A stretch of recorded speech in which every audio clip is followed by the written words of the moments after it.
a qual o Senhor vira que ele sabia e poderia fazer de melhor.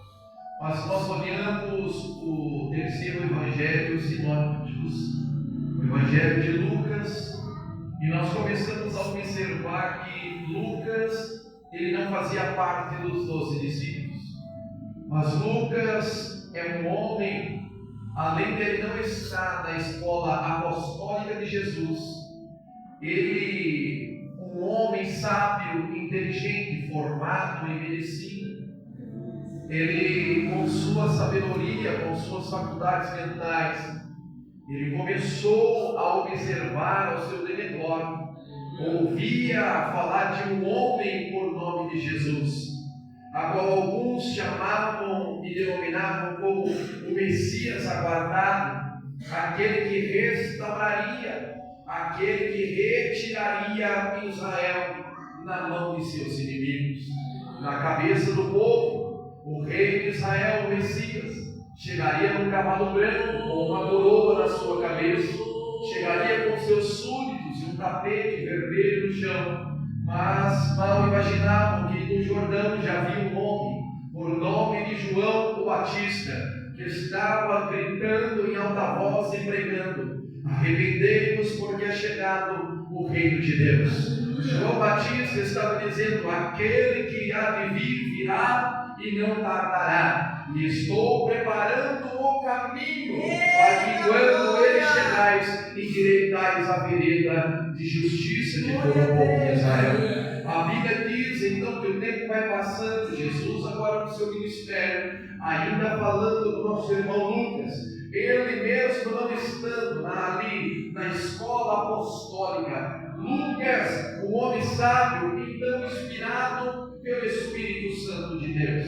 Nós podemos ver que Lucas, agora pela bondade divina, ele deixa para nós 2 livros maravilhosos: o Evangelho segundo escreveu Lucas e o livro de Atos. Nós podemos ver que esses livros, eles contribuíram e ainda contribuem até no dia de hoje para nós tomarmos como referência e direção a palavra de Deus. Pois bem, quando nós pegamos o livro do Atos dos Apóstolos, deveria chamar Atos do Espírito Santo, porque lá Lucas começa a dizer a respeito da sua descida. Lucas começa a dizer a respeito de quem é a pessoa do Espírito Santo de Deus, a ponto de dizer que quando esse Espírito viria, ele convenceria o homem, o mundo do pecado, da justiça e do juízo de Deus.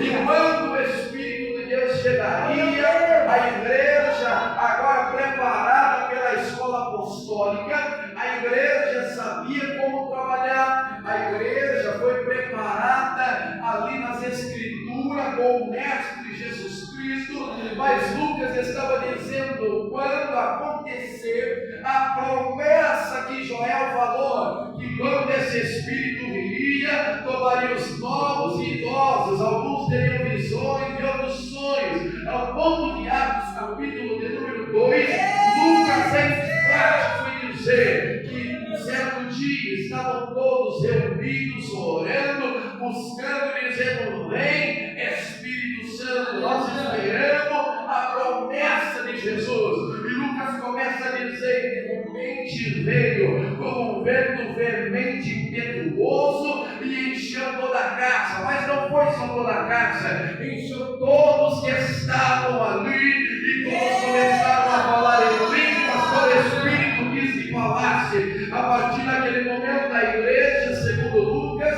não tinha só a instrução teórica, agora estava cheio do Espírito Santo, com a ousadia do poder de Deus, ao ponto de Pedro começar a pregar, e mais de 3.000 almas se rendem pelo poder do Espírito Santo.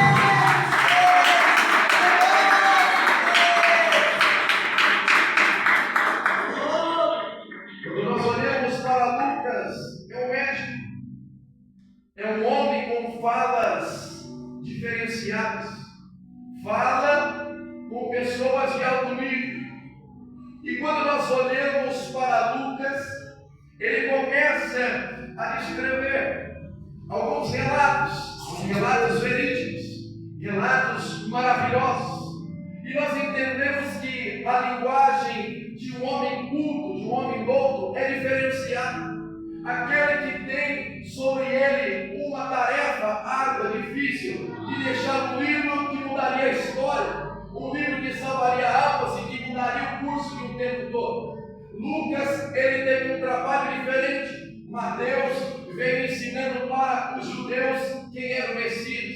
Nós vemos que agora Marcos, ele vem pregando para os gregos, e chega Lucas e começa a dizer: olha, eu preciso fazer algo diferenciado, porque eles falaram o que eles viram. Marcos e Mateus estavam com Jesus, eram testemunhas oculares, mas não estavam mais quando Lucas estava vivo. Lucas agora, ele tinha uma tarefa. Qual tarefa era essa? Já que ele não olhou Jesus em lugar nenhum, já que ele não foi uma testemunha auricular, não ouviu as palavras de Jesus, ele tomou os cuidados necessários para não errar e não cair em contos de fábula. Ele foi atrás das pessoas que ainda estavam vivas e começaram a descrever a respeito de sua história. E veja bem, quando nós olhamos para Lucas, ele começa a relatar sobre Maria. E olha a interessante história que nós podemos ver. Porque aqueles que são médicos, eles viram quase que um ateu. Eles trabalham numa linguagem ética. Para eles só acreditam no que está vendo. Está com dor de cabeça? Toma Doril, que a dor sumiu. Você está com dor no pé? Toma um remédio tal. É lógica, é natural. Mas agora o médico, ele vai começar a falar de coisa espiritual. Ele começa a se desvencilhar dos seus pais companheiros de medicina. Aqueles que dizem que o corpo é pela evolução de Charles Darwin, que eles negam a existência de Deus, que Deus pegou o homem, soprou o espírito de vida, soprou ali a essência divina dentro do homem e fez a imagem e semelhança. Aqueles que negam a existência do poder de Deus e da sua plenitude. Agora o médico que trabalha somente na ética com evidências, com a ciência explicada, na razão, ele começa a contrariar a medicina. Nós podemos ver que a Bíblia diz para nós que o Senhor, ele ordena que Gabriel desça na terra. Eu acredito, irmãos, parafraseando aqui a palavra de Deus, porque nós temos esse direito. Quando eu imagino o Senhor chamando Gabriel, eu tenho mais uma missão para você. Eu acredito que Gabriel já pega a espada, se prepara. Eis-me aqui, Senhor, qual é a missão? A oração de quem o Senhor vai responder essa noite? Porque, se eu não me engano, há tempos atrás, eu fui responder Daniel. Era a oração dele. A oração de quem? Qual é o recado? E a Bíblia diz que de repente Maria está na sua casa, algo sobrenatural acontece. O homem aparece quando está ainda no céu. Gabriel recebe uma mensagem: olha, você não vai falar com Daniel, você não vai falar com o profeta, não vai falar com o rei, não vai falar com o sacerdote. A mensagem hoje é outra. Você vai lembrar uma mulher da promessa que eu fiz no livro do Gênesis, quando a serpente fez Eva pecar e Adão pecar. No momento ali que eu já estava dando o juízo para cada um deles, eu disse: você até pode ferir o calcanhar de alguém, mas dessa mulher surgirá uma semente que pisará e esmagará a tua cabeça.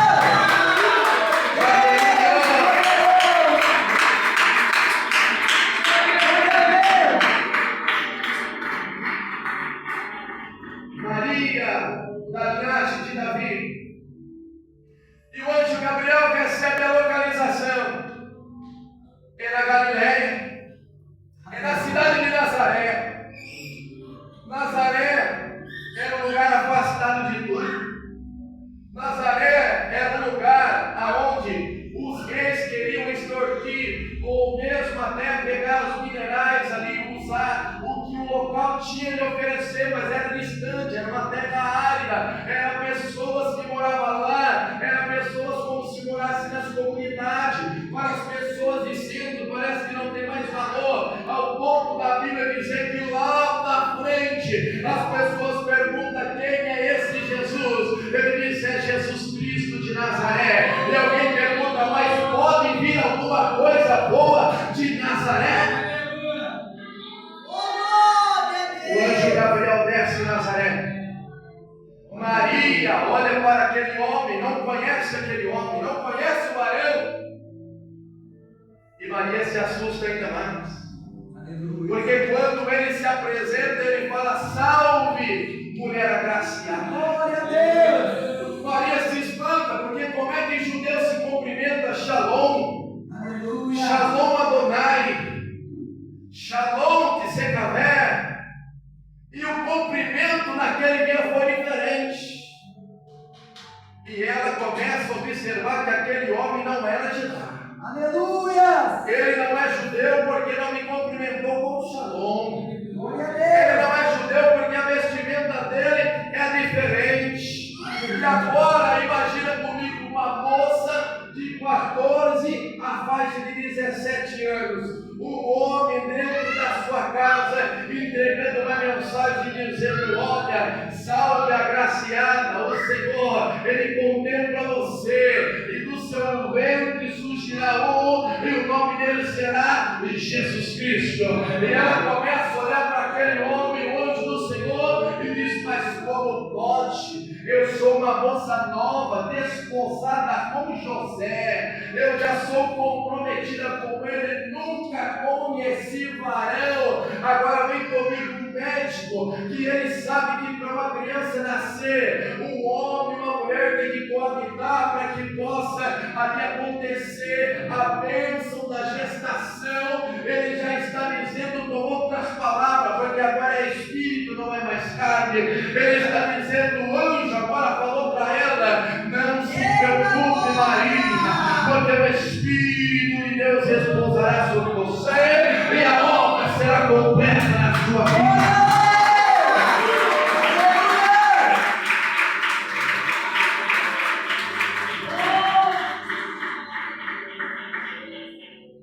E quando nós olhamos para Maria, 14 a 17 anos, nem sabia o que era ainda ser filho, como nascia, o que fizeram.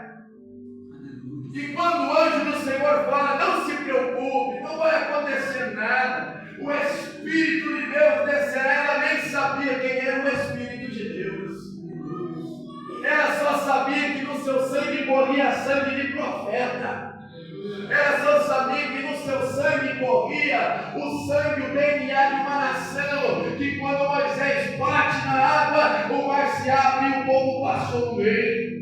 Ela sabia que no seu sangue ela carregava a descendência de Davi, o homem segundo o coração de Deus. Agora Maria começa a sentir algo que nós sentimos também no corações. Maria começa a sentir algo que começa a incomodar ela se sente encurralada, porque grande foi a responsabilidade. Maria começou a sentir o peso da responsabilidade que ela carregaria a partir daquele momento. Aleluia! Porque a trajetória de Jesus nós conhecemos. Mas Maria é mulher. Mas Maria é mãe. Maria sentiu os primeiros chutinhos. Maria sentiu as primeiras contrações. Maria, mesmo sabendo da trajetória do seu filho, que era Deus encarnado na terra, produzido pelo Espírito de Deus, a ponto da Bíblia dizer no livro de Filipenses, salvo engano, que ele não usurpou ser como Deus, mas se desfez da tua glória e caminhou no meio de nós. Nós podemos ver que o nosso Deus, ele é imprescindível. O nosso Deus, ele é poderoso. O nosso Deus, ele é inabalável. Eu não tenho palavras, adjetivos para colocar, para poder evidenciar a tua grandeza. E nós podemos observar que ele é o Deus do impossível. E eu quero falar desse Deus do impossível. Porque às vezes nós temos esquecido quem é o nosso Deus. Porque o tempo vai passando, a idade vai chegando, as coisas da terra vai tomando nosso tempo, a nossa visão é trocada de lugar. E muitas das vezes nós esquecemos quem é o Deus que nós levantamos a mão dentro de um culto. Nós esquecemos quem é o Deus que nós dissemos, que adoramos, que o servimos. dia fomos encontrados. Aleluia. Nós temos esquecido quem Ele é. Nós temos esquecido quem Ele é, e eu tenho que me colocar no meio, porque eu também sou falho.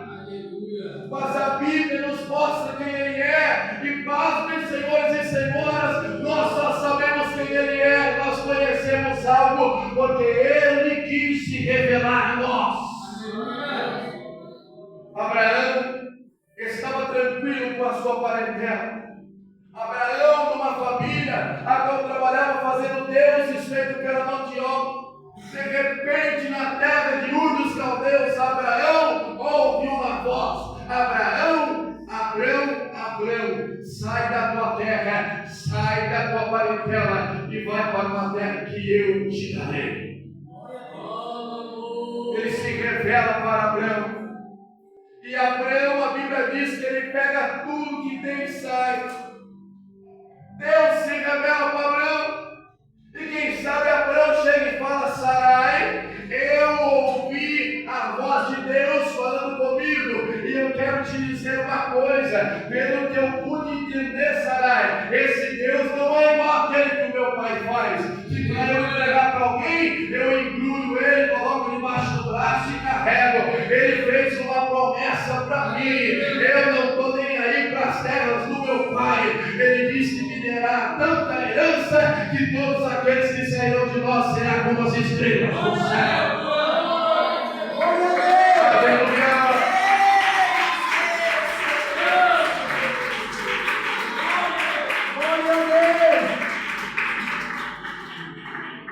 E o tempo vai passando e nós vemos o Senhor se revelando. O Senhor prepara para que o faraó manda matar todas as crianças de 2 anos para baixo. E a mãe de Moisés agora, ela é ousada: meu filho não. Porque filho de crente, filho de ímpio também está dentro da Bíblia. Mas o crente parece que ele acredita, mas ele já enxerga lá na frente, é como olhos de águia, voa mais alto. E Joquebede fala: não, o meu filho não. Aqui nesse pescoço não passa a espada, não. Nós vamos esconder ele e nós vamos fazer a vontade de Deus. Se viver, viveu. Se morrer, morreu. Ao ponto da Bíblia dizer que Deus cuidou de Moisés. Nós entendemos que toda criança, quando nasce, ela precisa ficar debaixo de uma lâmpada, tomar até aquele banho, aquele picão, para ganhar uma corzinha, porque senão fica com a perna tortinha quando cresce, por falta de sol, por falta de lâmpada, falta de alimentação. Mas a Bíblia diz que Moisés não tinha nada disso e ele crescia em grande formosura. Ao ponto da Bíblia dizer que Moisés cresce, Deus se apresenta para ele, e depois de se apresentar para ele, quer se apresentar para aqueles que estão sendo libertos do êxodo. Ao ponto da Bíblia dizer que Deus fala: Moisés, sobe para o monte que eu quero falar com vocês. O povo começa a dizer: Moisés, eu não vou subir não, vai somente você, porque você tem intimidade com ele. Não é assim que acontece com o teu parente. Ele diz que é católico, ele diz que não crê em Deus, ele diz que nada, mas quando começa uma dor na costa, ora para mim, porque você tem intimidade com o seu Deus. Quando o problema está acontecendo dentro de casa, está tudo em ponta cabeça, está desempregado, não tem comida, ora chama o crente lá na nossa família, porque Deus ouve a oração dele e tem coração forte. É assim, não é? Esse é o Deus do povo escolhido do Senhor. Aleluia.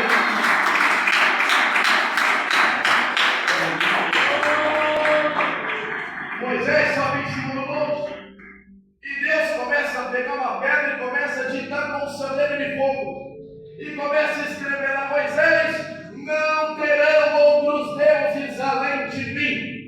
Moisés, não adulterarás, não roubarás. Moisés está tete a tete, face a face, palavra com palavra. Papai, eu estou ouvindo, pode escrever que eu vou levar a lei. E quando o povo está lá embaixo, eles olham para o monte, e quando o Senhor fala: não adulterarás, eles não ouvem palavra, eles veem que o monte está tremendo, eles veem fumaça, relâmpago, e começam a ter medo do Criador, ao ponto da Bíblia dizer que quando Moisés desce, ainda a glória de Deus brilhava no seu rosto. Esse é o Deus do impossível.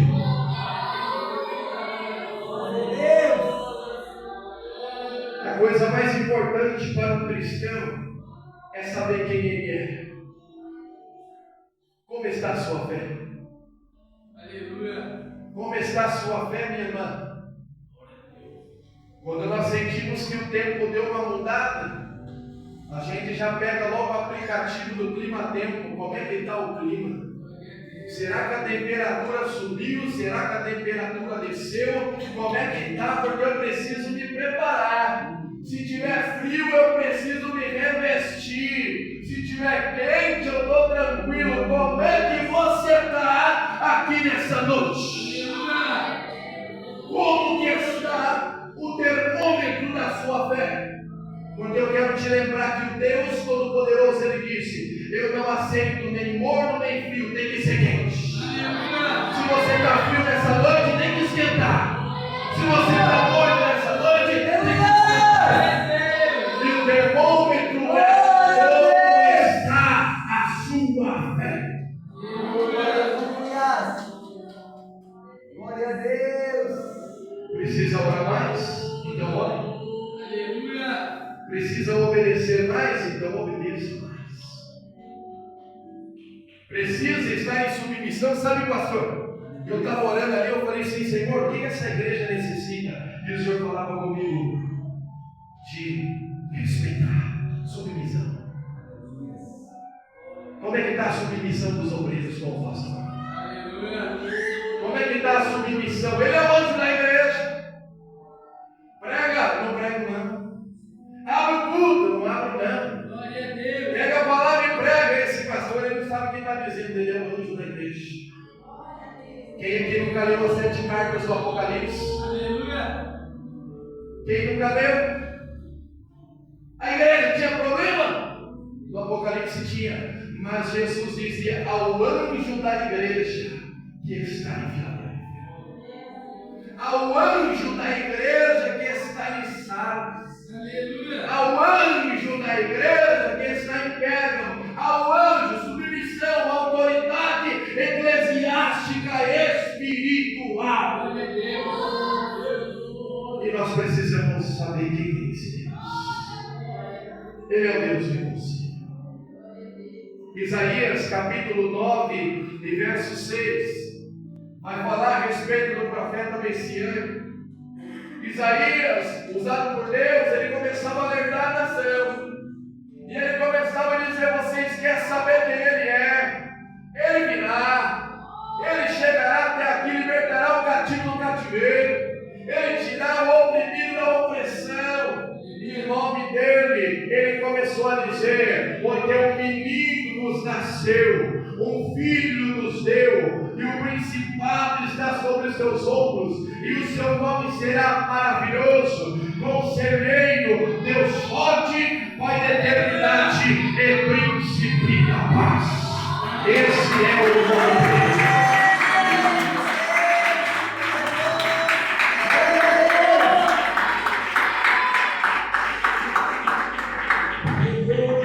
E quando nós olhamos para esse Deus, nós vemos o cuidado que Ele tem com nós. Nós olhamos desde a criação, o barro, o sopro da alma, mas não era suficiente. A Bíblia não diz que era aparência e semelhança do Senhor. O Senhor pegou um pouquinho da terra, soprou a alma, mas o Senhor agora Ele queria colocar um pouquinho do céu dentro do homem. Ele assopra ruar e o Espírito entra dentro do homem, ao ponto de lá na frente o apóstolo Paulo começar a dizer aos Hebreus, está escrito: seja santo porque eu sou santo, porque sem a santificação ninguém verá o Senhor. E o apóstolo Paulo começa a dizer: seja santo na alma, no espírito e no corpo. Ou seja, o apóstolo Paulo está dizendo: esse Deus tem tanto cuidado que Ele quer que você não só mude por fora, mas o projeto começa de dentro para fora.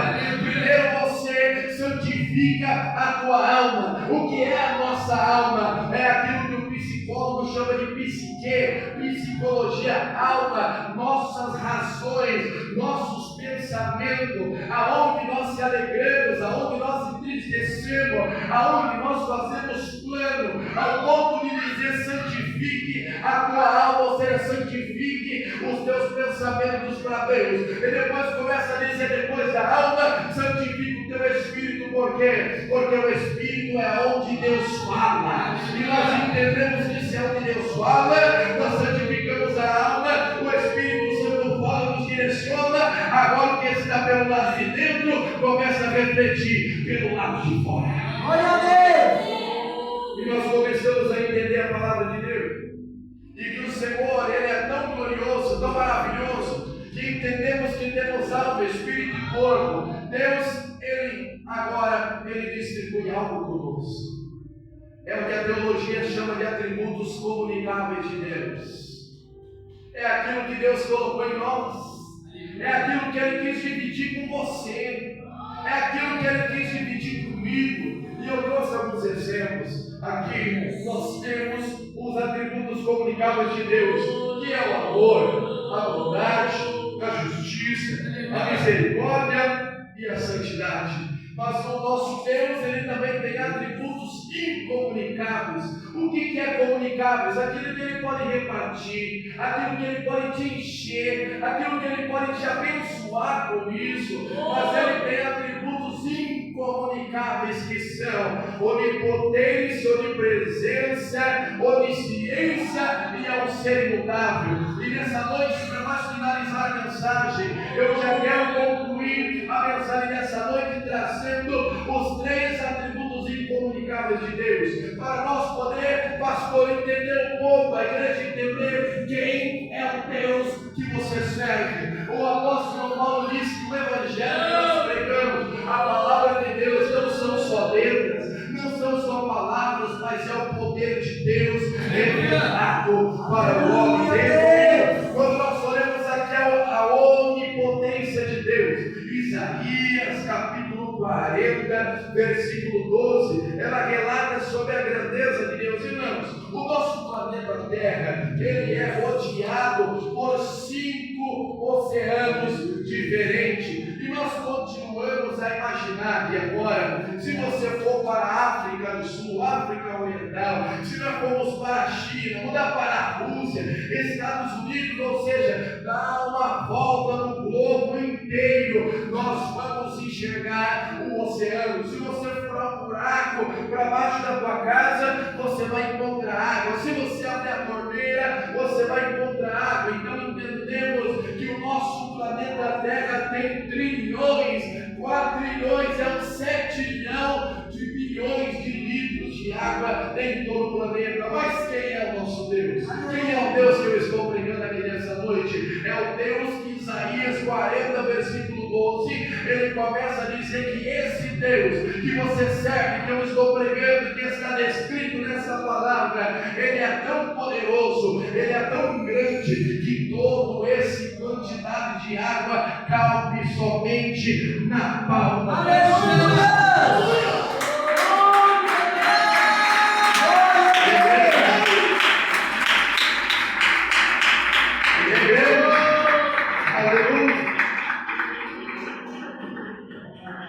Isaías 40, 12 ainda continua dizendo, ele fala para nós a respeito de algo que nós ainda não compreendemos muito bem. Quando nós olhamos para o céu, quando saímos lá fora, nós vemos as estrelas, nós vemos a lua, nós vemos o sol. Mas um pouquinho, quando a gente estudou aquilo que nós pesquisamos, nós sabemos que existem galáxias, que existe um sistema planetário completo, que existe um universo que não é infinito, porque infinito é um atributo incomunicável de Deus. Nós vemos que Deus criou tudo e todas as coisas. O universo, dentro do universo existe multiversos, ao ponto da ciência falar para nós que o planeta Terra, o universo, o multiverso, ela tem 93 bilhões de anos-luz. Aí você me pergunta, irmão Davi, você veio lá de Sergipe para ensinar astronomia? Sim. Quanto que vale um ano-luz? Um ano-luz equivale a 300 1.000 quilômetros por segundo. E agora veja bem o que Isaías diz no versículo 40, versículo 12, que esse Deus é tão grande, esse Deus é tão poderoso, que esses 93 milhões de anos-luz, Ele mede apenas com 2 palmos das suas mãos. 2 palmos das suas mãos. Você lembrava que esse Deus era tão grande assim? Você lembrava que Ele é tão poderoso assim? Que Ele é insondável? Por isso que eu digo que Ele te conhece. Ele sabe quem você é. Vamos continuando aqui. Nós falamos da onipotência de Deus.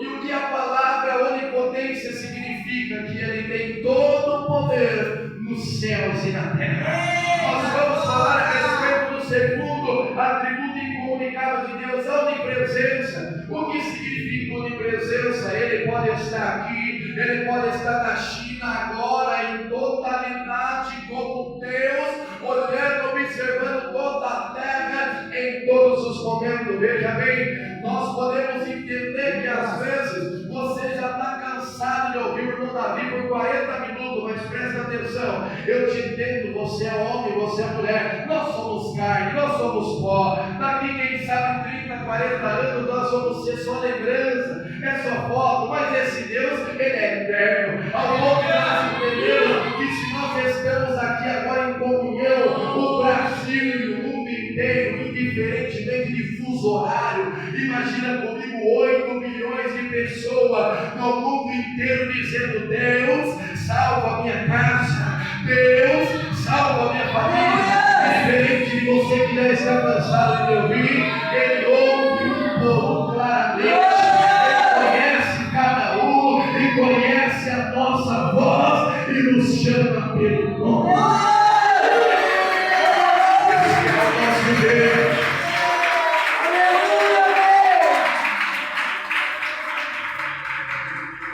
Esse Deus é tão grande que quando Jó ele resolveu marcar uma audiência com Deus, ele falou: Deus, eu não entendo o que está se passando comigo. Eu sou um homem justo, eu te sirvo. Se eu tivesse uma oportunidade do Senhor sentar na minha frente, nós começarmos a dialogar, eu queria entender o propósito da minha aprovação. Eu queria entender por que eu estou chorando. Eu queria entender por que eu perdi tudo. Porque aqueles que diziam que eram meus amigos me abandonaram. Eu queria entender. E Deus chama Jó de canto e fala: Jó, aonde você estava quando eu colocava o limite na areia? Jó, aonde você estava quando eu separava a chuva do gelo que cai em toda a terra? Jó, aonde você estava quando eu alicerçava os pilares da terra? Jó começou a entender que ele era pequeno e que o seu Deus era grande, ao ponto dele dizer: o meu Deus se levantará em meu favor e não cairá.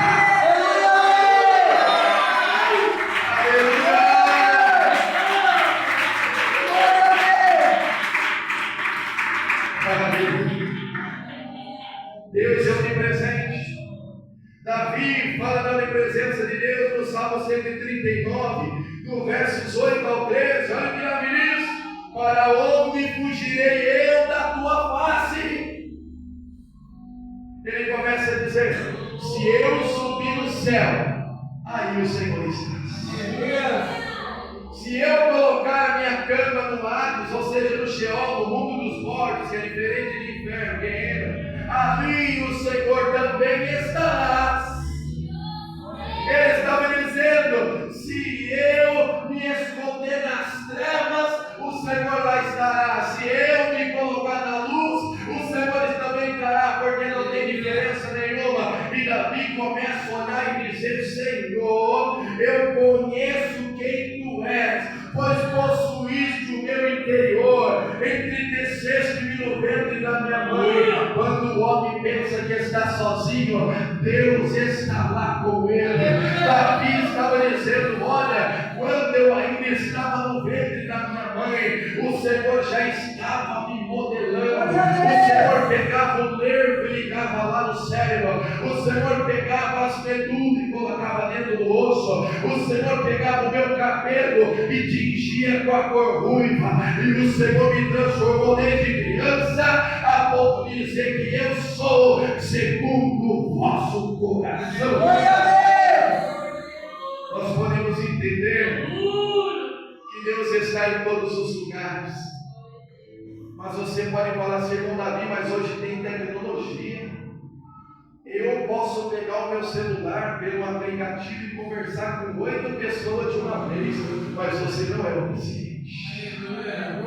Porque a sua tela é desse tamanho. Sabe o que a Bíblia diz? A Bíblia diz que o Senhor, Ele chama a estrela pelo nome e cada uma se apresenta para Ele.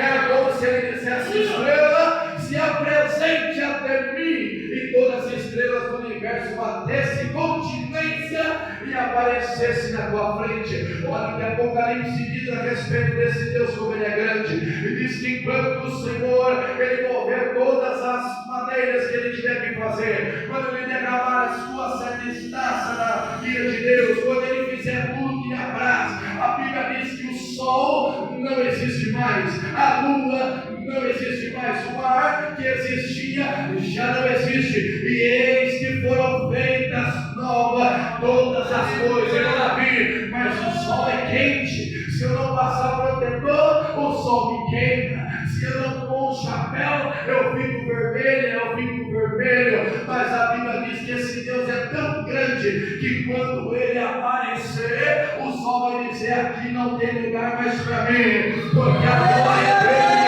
é maior do que a minha glória.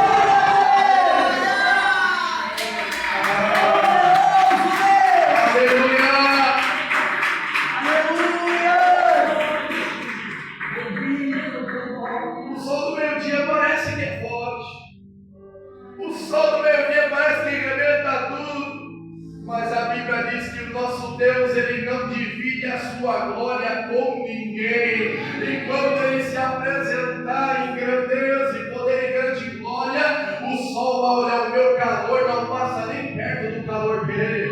Eu achava que eu matava planta na terra, eu achava que eu movia tudo, eu descia num país, subia no outro, mas não tem mais lugar para mim, eu tenho que me esconder diante de tamanha glória do Deus que você serve. Eu quero finalizar a respeito da onisciência de Deus. O que é a onisciência de Deus? Ele conhece todas as coisas. A Bíblia diz que há um memorial diante de Deus, que tudo que nós fazemos aqui na terra é anotado lá. Na Bíblia se refere a mais de 10 livros. Nós prestamos atenção só no livro da vida, mas temos o livro das obras. Tem vários livros que eu não posso continuar porque o horário não me espera. Mas nós entendemos que a Bíblia diz que todos nós teremos que dar conta diante de Deus aquilo que nós fizemos diante do nosso corpo, ou bem ou mal, nós vamos ter que fazer. E pela onisciência de Deus, as pessoas que pensam que está fazendo coisa escondida do marido, que está fazendo escondido da esposa, o filho que acha que está na parede de trás da escola, fazendo coisa que o pai não sabe, que ninguém vê. Eu quero dar um recado para você: Ele tem olhos como chama de fogo, ninguém pode se esconder na glória de Deus.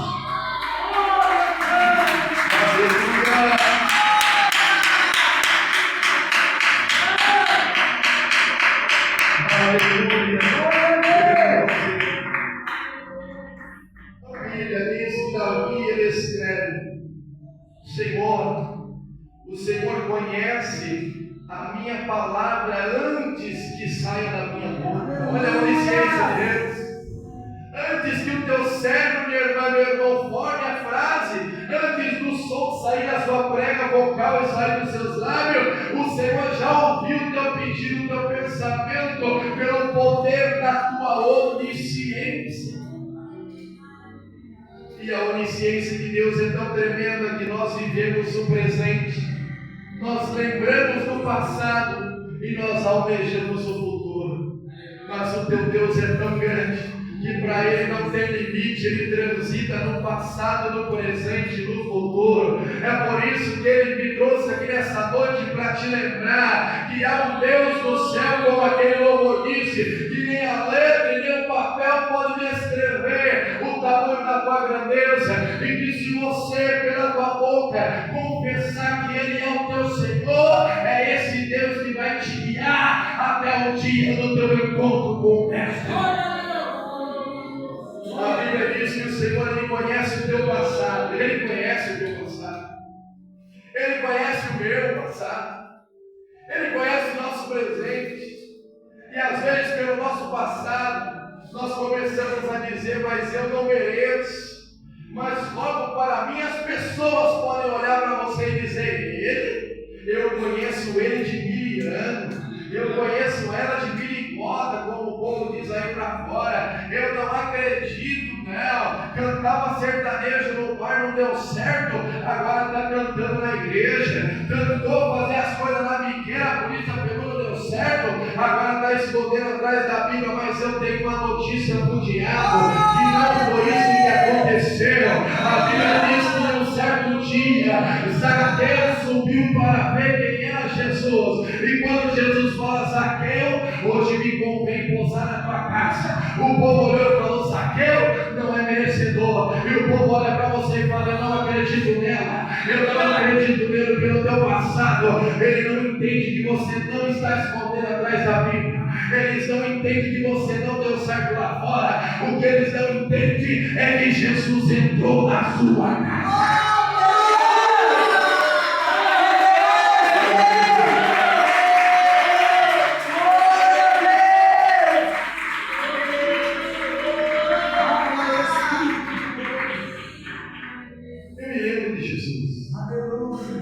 Jesus trabalhava com madeira, desde pequenininho ajudando seu pai. Aleluia. O engraçado é que lá na frente, aquilo que ele trabalhava, por um pouco distante, serviu para a morte, para a vergonha. Mas 3 dias depois, da mesma maneira, veio a ressurreição e a glorificação do nosso Deus. Davi, o que você quer dizer com isso? Que aquilo que te fazia trazer morte no passado, Deus vai te usar para trazer vida. O seu passado passou, até a uva passa. É só para nós compreender. O seu passado ficou para trás.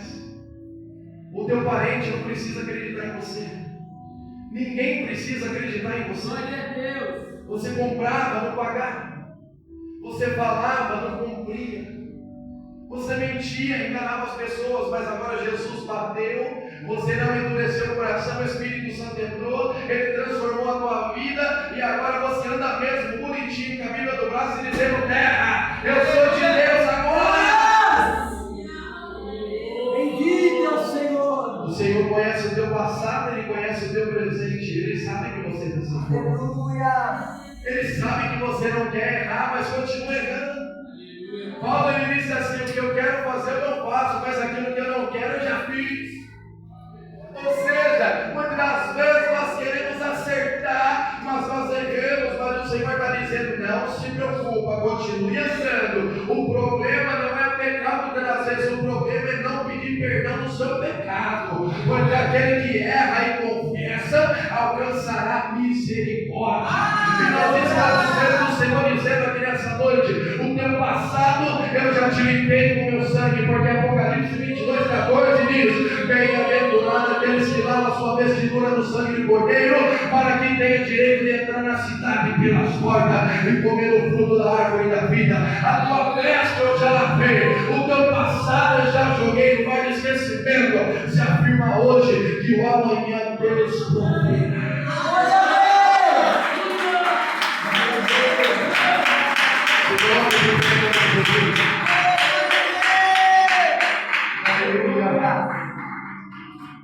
Eu quero saber se em nosso meio, do lado das irmãs, do lado dos meus irmãos, eu quero saber se tem alguém